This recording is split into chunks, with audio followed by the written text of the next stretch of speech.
निरंतर जागना होगा हमें। जिनका मिलना नहीं होता किस्मत में, उनकी यादें कसम से कमाल की होती हैं। पलके मूंदा और भीतर झांकना प्रारंभ कर दिया। जब तुम कहते हो कोई मिला नहीं ऐसा जो तेरी तरफ ला सके, इसलिए हम अकेले बैठे हैं प्रतीक्षारत। तो ये भी बड़े प्रेम की बात है। ये भी एक साधना होती है कि अगर सही दिशा की गाड़ी नहीं मिली तो हमने ये नहीं किया कि गलत गाड़ी में ही सवार हो गए। हमने प्रतीक्षा कर ली। हम पैदल चल लेंगे, हमें कबूल था, पर गलत दिशा की गाड़ी में बैठना कबूल नहीं है। सही साथी नहीं मिला, कोई बात नहीं, पर हमने ये नहीं किया कि किसी ऐसे का साथ ले लिया जो हमारा ही बोझ बन गया। थोड़ी देर नजर अपने ऊपर रखना। क्या सुनते हो, क्या देखते हो, क्या बात करते हो, कहाँ जाते हो, क्या पढ़ते हो, क्या खाते हो, क्या और कहाँ काम करते हो? यही है असली ध्यान। हाँ, एक बात और रह गई। किससे रिश्ता बनाते हो? दिन भर में लोग तो तुम्हें बहुत मिल जाते हैं और उनसे बहुत सारे रिश्ते भी बन जाते हैं। क्या यही डेस्टिनी है, नियति? ये डेस्टिनी नहीं है। मन तो 50 जगह रिश्ते बनाता है। वो सब रिश्ते मन के खेल हैं, समय का संयोग है। डेस्टिनी होती है वो आखिरी रिश्ता। उसके बाद फिर कोई और रिश्ता चाहिए ही नहीं। डेस्टिनी का अर्थ होता है अंत, डेस्टिनेशन, अंत, अंत में जाकर के रुक जाना। जो भी मिल गया है आपको, क्या इसके बाद कोई और, कुछ और नहीं चाहिए? अपने आप से प्रश्न पूछिए। जो मिल गया है, जिससे तुम संबंधित हो रहे हो, क्या वो आखिरी है? क्या वो आखिरी है तो वो डेस्टिनी है। आखिरी नहीं है तो एक खेल है, संयोग है, घटना है। ये खेल ऐसे ही चलता रहेगा। ये अंतस की यात्रा, जीवन यात्रा है मंजिल की ओर।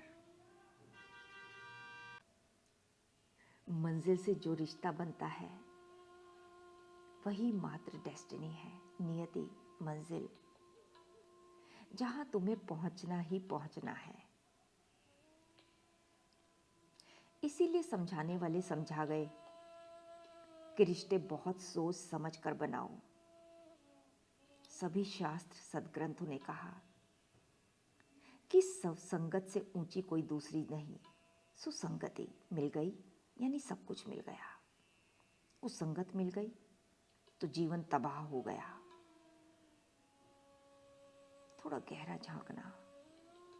हमारे तो सारे रिश्ते हैं ही इसीलिए कि काश कोई ऐसा मिल जाए जो उससे रिश्ता बना दे तुम्हारा।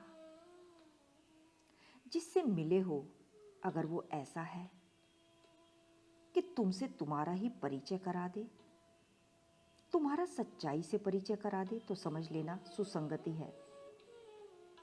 इसको अपने जीवन में, अपने दिल में जगह देना, मूल्य देना, आदर देना, रिस्पेक्ट देना। पर दूसरी ओर जो मिला है तुमसे, उससे तुम्हारी रुचि का संबंध है, लेन देन जैसी कोई बात है, उसके साथ रहकर कुछ उत्तेजना आती है, तो समझ लेना ये तो आने जाने वाली चीज है जीवन में। अब ये तुम्हें तय करना है कि जिससे मिले हो उसका प्रभाव क्या हो रहा है। असली रिश्ता, सुसंगति वो है जो तुम्हें अपने तक ही ना ले आए, बल्कि तुम्हारा हाथ पकड़कर तुम्हें सत्य तक ले जाए। परंतु अधिकांश लोग तुमसे इसलिए रिश्ता बनाते हैं कि उन्हें तुमसे कुछ चाहिए। कोई विरला ही होता है जिसे तुमसे, न किसी और से, किसी से कुछ भी नहीं चाहिए। वो तुम्हारा हाथ थाम रहा है क्योंकि वो तुम्हें मंजिल दिखाना चाहता है। बस समझ लेना, वही रिश्ता रखने लायक है।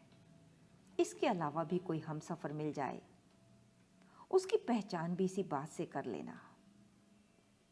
हो सकता है कि जो मुझे मिला है वो स्वयं मंजिल का पार्क ही ना हो, पर क्या कम से कम उसमें मंजिल की प्यास है? अगर वो स्वयं मंजिल की ओर बढ़ रहा है तो तुम भी उसके हमराह बन जाना। वो भी बढ़ेगा मंजिल की ओर और आप भी बढ़ोगे, तो हो सकता है राह बेहतर कटे। मंजिल की प्यास बहुत जरूरी है, पर सबसे घटिया उसकी संगति होती है जिसको मंजिल की ओर जाना ही नहीं। वो ना खुद जाएगा और ना ही तुम्हें जाने देगा। आज अधिकांश लोग ऐसे ही कुसंगति और रिश्तों में फंसकर रह जाते हैं। किसी ऐसे के साथ नाता कर लेते हैं जिसकी ना तो खुद में रुचि है, ना ही मंजिल की ओर जाने में। और तुम चलोगे तो तुम्हें भी बाधा पहुंचाने को तैयार बैठा है। ऐसों से बचना। काश ऐसी सुंदर किस्मत हो तुम्हारी कि कोई तुम्हें ऐसा मिल जाए जो स्वयं तुम्हारा हाथ पकड़कर मंजिल तक पहुंचा दे।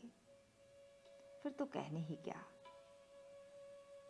वो ना मिले तो कम से कम ऐसे का हाथ थामना जो मंजिल का प्रार्थी हो, जो कह रहा है कि मंजिल मिली तो नहीं पर मैं जा रहा हूं मंजिल की ओर।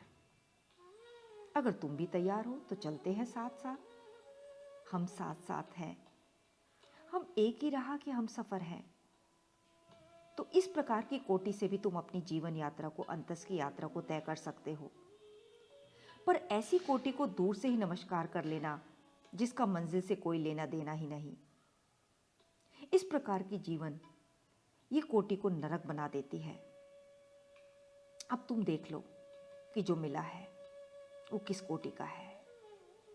संभल के रहना होगा, होश में रहना होगा। तुम मिले ना मिले ये मेरे मुकद्दर की बात है। सुकून मिलता है तुझे अपना सोचकर। कौन है वो, जरा पता करिए।